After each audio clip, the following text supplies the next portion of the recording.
Hello. Today I wanted to talk to you about a couple of tools of positive psychology to help us increase our resilience muscles. The first one, it's called the rule of the 3P, and has been studied by one of the co-founders of positive psychology, Martin Seligman. The rule of the 3P states that we react usually when a difficult event happens in our life in three ways: personalization, pervasiveness, and permanence. What does that mean? Personalization, we think that everything that happens to us, it's our fault. So we tend to feel guilty and we tend to feel that it's because of us.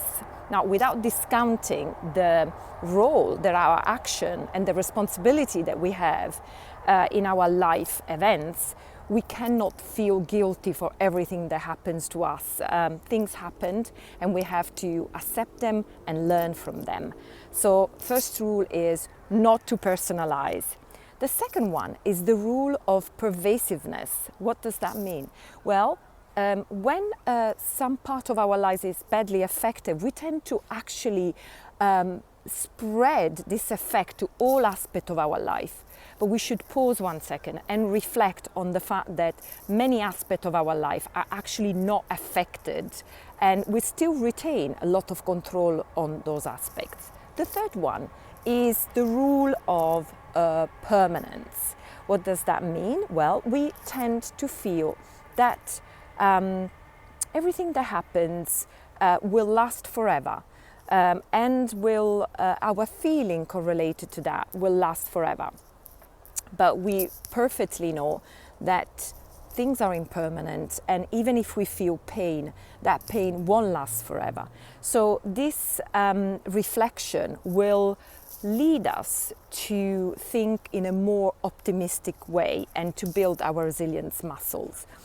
The second trick is a reflection on gratitude. Gratitude is in fact found in difficult times. When we are having good times, we're usually not grateful for the times we are having.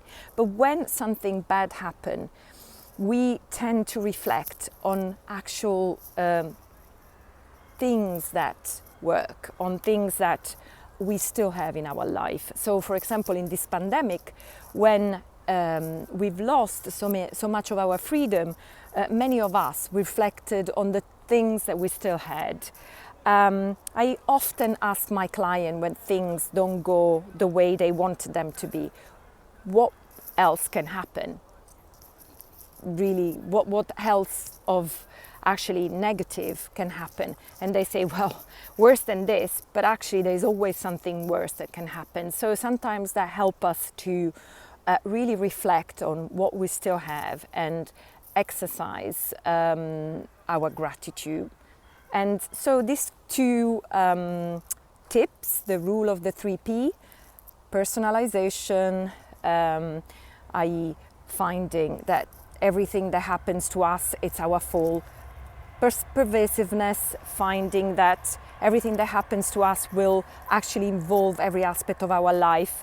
And permanence, thinking that everything would be forever.